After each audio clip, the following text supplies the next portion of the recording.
Bonjour à tous et à toutes, j'espère que ça va. Aujourd'hui, une vidéo un petit peu particulière pour vous apprendre les méthodologies d'enseignement du français langue étrangère. D'ailleurs, notre capsule vidéo vous permettra d'identifier les différentes méthodologies d'enseignement du français langue étrangère et de distinguer les caractéristiques de chaque méthode. On commence par la première méthode qui est la méthode traditionnelle ou naturelle et qui est apparue lors du XVIIIe siècle.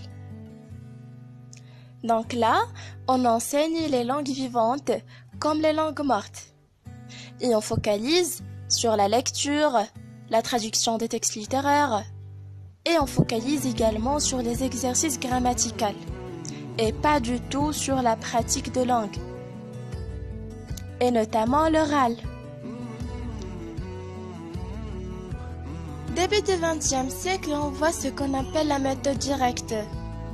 Donc là, on concentre sur la pratique orale, puisqu'on découvre que les langues servent à communiquer. Donc, l'instituteur ou bien le professeur met l'accent sur la pratique orale.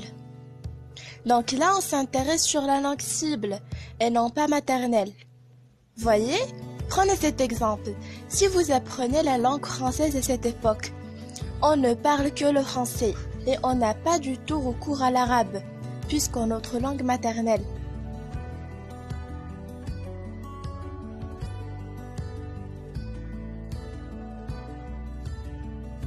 Maintenant, c'est la méthode MAO, bien la méthode audio-orale, qui est développée au cours de la Seconde Guerre mondiale aux États-Unis. Au fait, cette méthode repose sur le structuralisme linguistique et le behaviorisme, c'est-à-dire elle repose sur l'idée que c'est par la répétition de la langue cible qu'on va créer des automatismes. Vous voyez? Alors cette méthode a profité des nouvelles technologies telles que les enregistrements, les supports audiovisuels, et ainsi de suite. Au total, l'objectif est de faire répéter les structures linguistiques pour les mémoriser et les utiliser de manière automatique.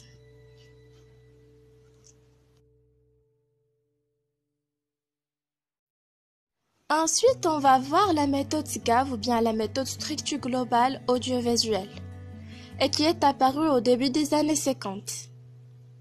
En fait, l'idée, c'est vraiment de se focaliser sur la langue telle qu'elle est parlée dans la vie quotidienne.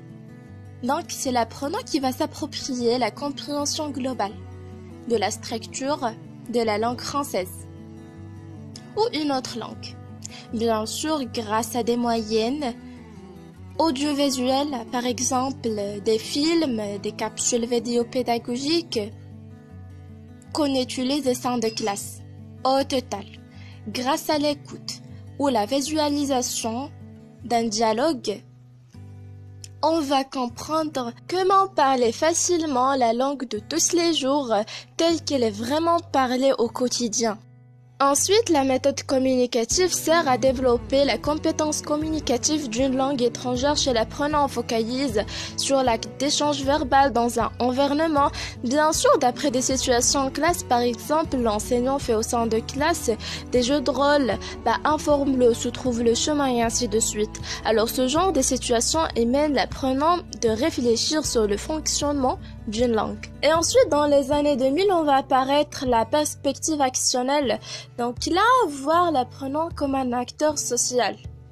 C'est l'idée de lui apporter les moyens dans le but d'agir dans son environnement, qu'acteur social dans la vraie vie en fait.